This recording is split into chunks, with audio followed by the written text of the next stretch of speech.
Everyone, आज का हमारा टॉपिक है रेशनल नंबर। रेशनल नंबर क्या होते हैं, रेशनल नंबर की डेफिनेशन क्या होती है, उन्हें किस तरीके से ऐड करते हैं, सब्ट्रैक्ट करते हैं, प्रोडक्ट करते हैं उनका, ये हम पहली वीडियो में देख चुके हैं। अगर आप लोगों ने वो वीडियो नहीं देखी है तो पहले वो वीडियो देख लो, उसके बाद इसे देखना, ठीक है। उसके बाद रेशनल नंबर हमारे होते क्या है। रेशनल नंबर हमारे P/Q की फॉर्म में होते हैं, जिसमें Q जो है वो हमारा 0 नहीं होता है, Q is not equal to 0, ठीक है। अब रेशनल नंबर, ये चीज़ हम प्रीवियस वीडियो में पढ़ चुके हैं, इसलिए अब हम पढ़ेंगे कि रेशनल नंबर कितने टाइप के होते हैं। रेशनल नंबर होते हैं हमारे दो टाइप के। रेशनल नंबर होते हैं हमारे दो टाइप के। पहला होता है हमारा टर्मिनेटिंग और दूसरे होते हैं हमारा नॉन टर्मिनेटिंग,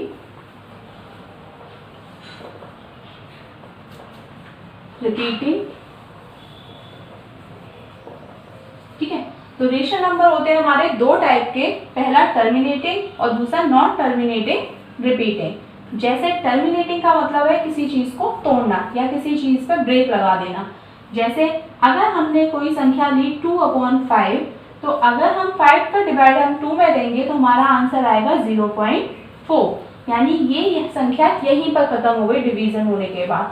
लेकिन अगर नॉन टर्मिनेटिंग में अगर हम वही यहाँ देखें तो जैसे हमने लिया 10/3, तो जब हम 3 का डिवाइड 10 में देंगे तो वो हमारा 3.333 इस तरीके से संख्या आगे बढ़ती जाएगी, इसका कोई एंड नहीं होगा।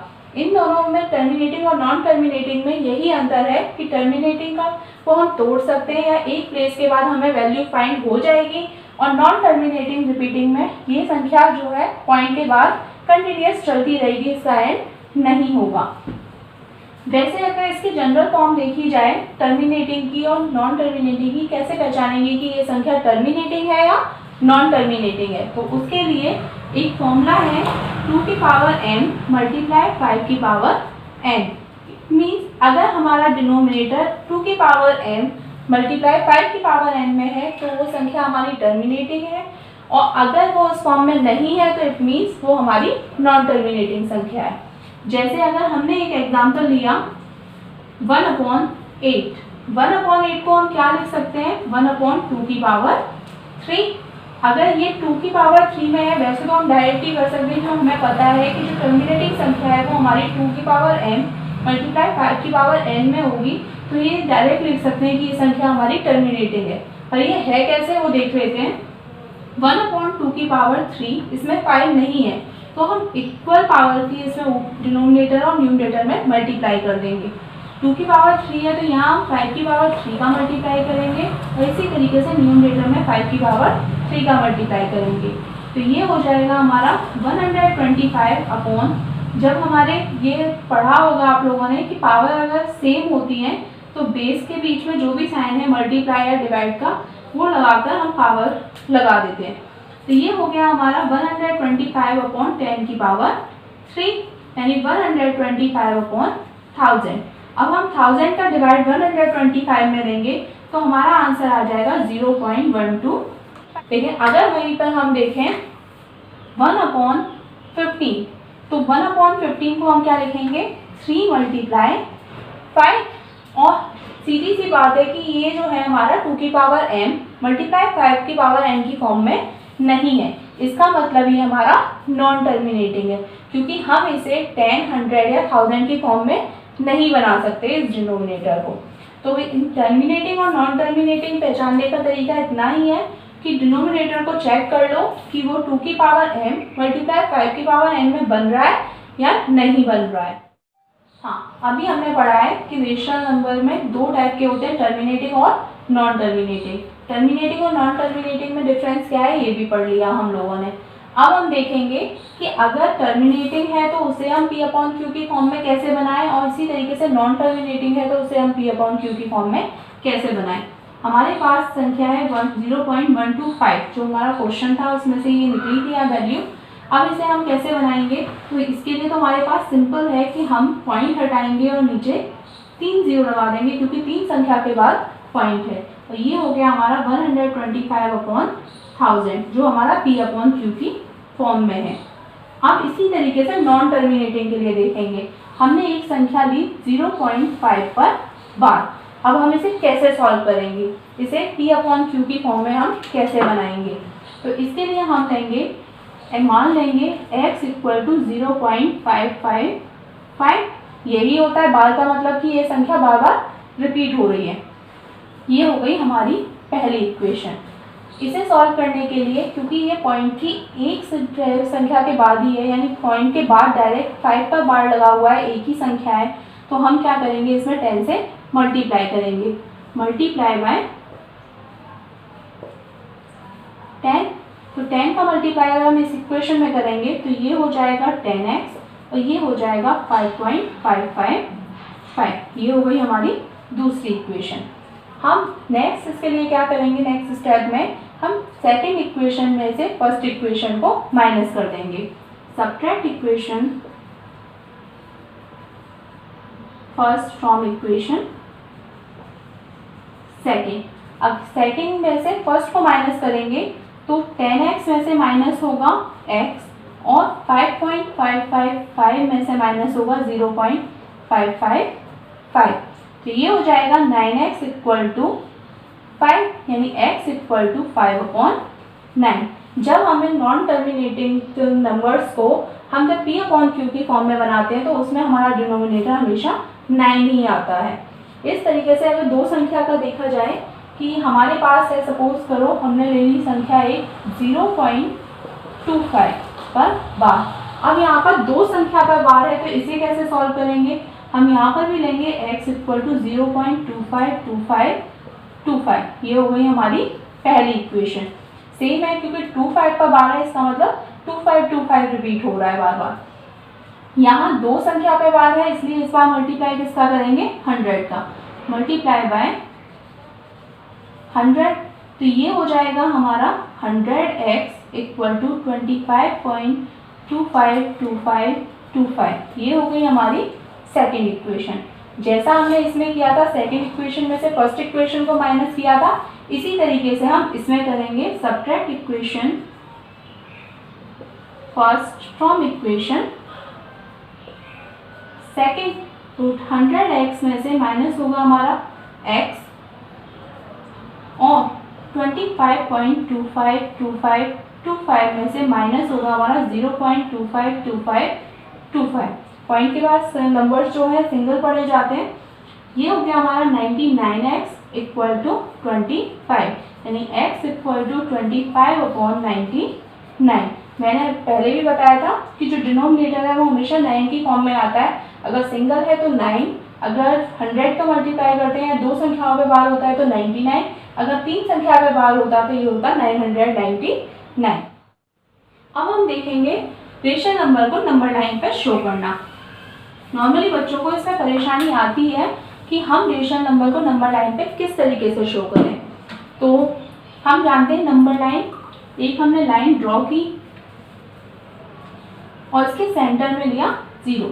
हम जानते हैं इधर साइड के जो नंबर होते हैं वो पॉजिटिव होते हैं, 1 2 3 4 5, और लेफ्ट हैंड साइड के जो होते हैं वो नेगेटिव में होते हैं, -1 -2 -3 -4 एंड -5। ठीक है, उसके बाद हम एक संख्या लेते हैं 2/5। अब हमें 2/5 को नंबर लाइन पे शो करना है। हम किस तरीके से करेंगे, ये पॉजिटिव है तो सीधी सी बात है कि ये राइट हैंड साइड पे शो होगा, लेकिन कहाँ होगा ये हमें नहीं पता। तो हम कैसे पता करेंगे, हम देंगे 5 का डिवाइड 2 में। ठीक है, अब सबको डिवाइड देने आते ही है, 5 का डिवाइड 2 में देंगे, नहीं जाएगा इसलिए 0, देन 2 पॉइंट लगाएंगे, एक 0 बढ़ाएंगे और ये कितने टाइम्स चला जाएगा, 20 टाइम्स, यानी ये हो गया हमारा 0.4। अब सबको पता है कि 0.4 है, इट मीन्स ये 0 से तो बड़ा है और 1 से क्या है, छोटा है। तो यानी जो हमारा ये नंबर रिप्रेजेंट होगा वो 0 और 1 के बीच में होगा। तो हम क्या करेंगे, इस तरीके से लिख लेते हैं, हमें पता है 0 और 1 के बीच में होगा, हम लेते हैं 0 और 1। अब ये जो हमारा 2/5 है, 2/5 मीन्स इस कितने पार्ट करने हैं हमें इसके 5। डिनोमिनेटर चेक करेंगे, डिनोमिनेटर हमारा 5 है इसलिए हम इसके 5 पार्ट्स करेंगे, 1 2 3 4 एंड 5।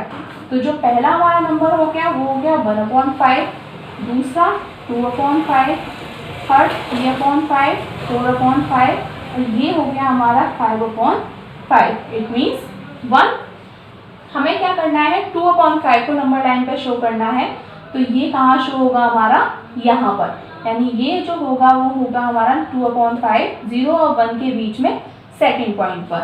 ठीक है, अगर यहीं पर ये माइनस का 2/5 होता तो वो हमारा किधर साइड पर सेम यही होता, बस अंतर इतना हो जाता कि हम यहाँ -1 लेते, इधर पार्ट करते 1 2 3 4 एंड 5, यहाँ लेते माइनस का 1/5, -2/5, -3/5, -4/5 एंड -5/5 विच मीन्स -1। और नंबर -2/5 को यहाँ शो कर देते, ये हो जाता हमारा -2/5। ठीक है, ये सबको समझ में आ गया होगा। रेशनल नंबर में बस इतना ही है। हाँ, एक और टॉपिक है रेशनल नंबर में जिसमें हमें दो रेशनल नंबर्स के बीच में रेशनल नंबर फाइंड करने होते हैं। ठीक है, अब हमारा जो दूसरा टॉपिक है वो है रेशनल नंबर फाइंड करना है दो रेशनल नंबर के बीच में। Rational number between two rational number.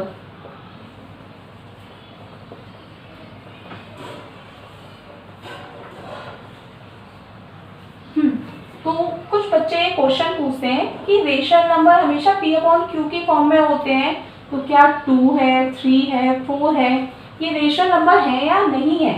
तो ऑब्वियस है कि है, क्योंकि अगर जो संख्या 2 है इसके नीचे 1 है, 3 के नीचे भी हम 1 लिख सकते हैं, 4 के नीचे भी हम 1 लिख सकते हैं, तो ये हमारे रेशनल नंबर होते ही हैं। सारे जो ये नंबर है वो रेशनल नंबर हैं।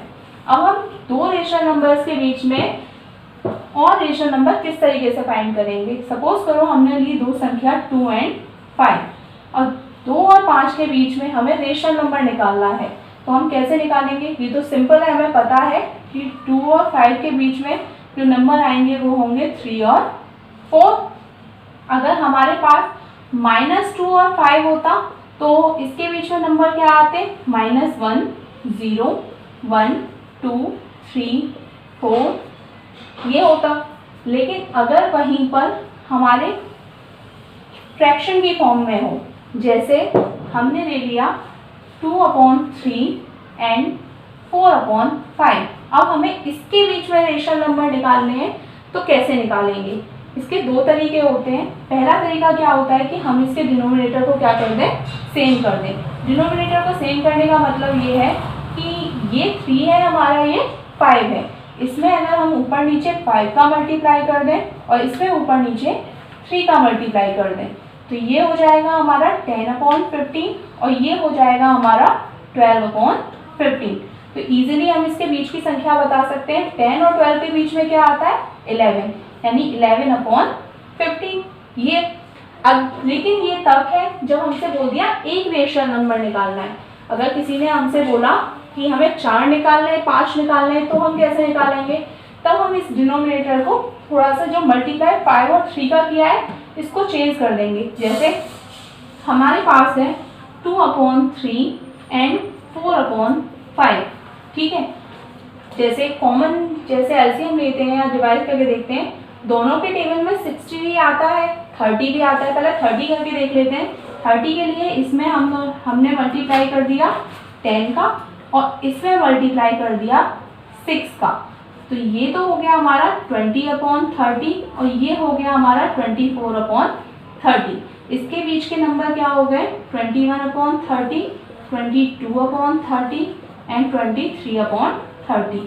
3 निकल गए। ऐसे ही हम क्या कर सकते हैं, इसके डिनोमिनेटर को अगर 20 का मल्टीप्लाई करोगे तो 60 हो जाएगा, इधर 12 का मल्टीप्लाई करोगे, जितने भी हमसे नंबर बोले जाएं उसी हिसाब से डिनोमिनेटर में मल्टीप्लाई कर दो, तो इससे हम रेशनल नंबर निकाल सकते हैं। दूसरा हमारा तरीका है रेशनल नंबर निकालने का, जो बुक्स में दिया होता है वो है, जैसे हमें 2 और 4 के बीच के रेशनल नंबर निकालने हैं। तो हम क्या करेंगे, 2 और 4 के बीच का रेशनल नंबर निकालने के लिए हम इन दोनों संख्याओं को प्लस करेंगे और 2 से डिवाइड देंगे। तो ये हो जाएगा हमारा 6/2 जो हो गया 3, यानी 2 और 4 के बीच में एक नंबर आ गया हमारा 3। अगर हमसे बोला जाए कि इन दोनों के बीच के 2 और 4 के बीच के हमें 5 नंबर्स निकालने हैं तो कैसे निकालेंगे। एक तो हमने इजीली निकाल लिया, अब किस तरीके से निकालेंगे। अब हम एक काम करेंगे, इन दोनों को प्लस करेंगे 2 + 3 और फिर 2 से डिवाइड देंगे जो हो जाएगा 5/2, यानी अब हमारा हो गया 2, 5/2, 3 एंड 4।